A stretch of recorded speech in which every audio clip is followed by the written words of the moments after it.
Joining us is the German ambassador to South Africa, Martin Schäfer. Very good morning to you. Tell us about this latest move.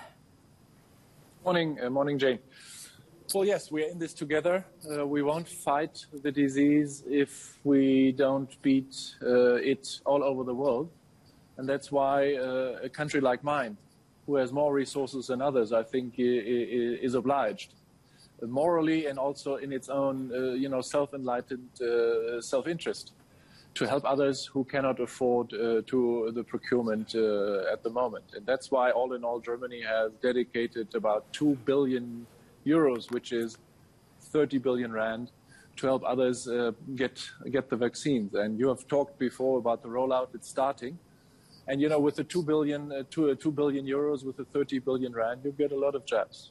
And this is crucial, isn't it? I mean, there have been many calls to relax the patents and to make vaccines more accessible, not only financially, but when it comes to procurement, rollout, and all of that sort of thing.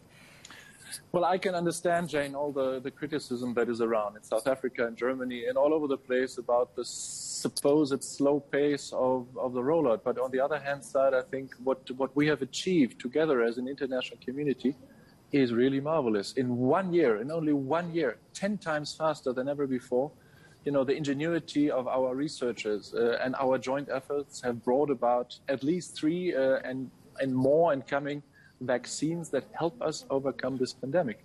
And now we have a problem with the production capacities. It needs to be set up. I think in a couple of months we will be over it, and then we will start really on a big scale vaccinating the world. And let's hope that in the second half of the year somehow we will be pretty much over it. What does Germany hope to get out of this?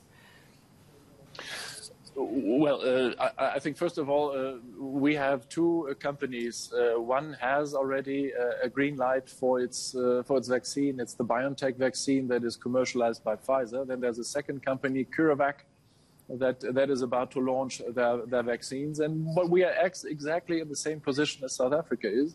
Germans are not happy with the supposed slow pace of the rollout. My father, for example, he's 83, living in northern Germany, is also waiting for his first jab, and he is anxious, as other people in the entire world are too. But I see a lot of production coming onto the market. And by the way, we are trying, Jane, also to set up some production facilities in Africa that would help, to produce and formulate and package vaccines in Africa for Africa.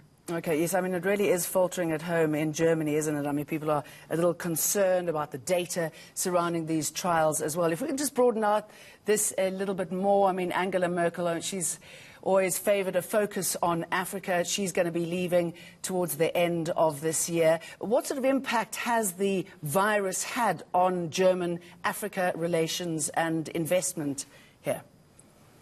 No, I think it doesn't have a big impact on investments. Of course, all our economies and all our social structures are under strain.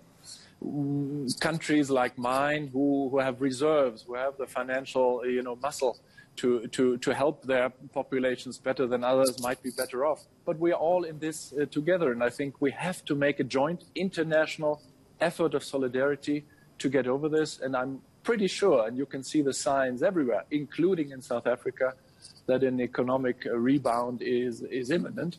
And then hopefully in a couple of years or so, this will be like a bad nightmare with a lot of victims and a lot of havoc that wreaked the pandemic over us. But we have learned from it and we'll come out stronger. And we shall overcome.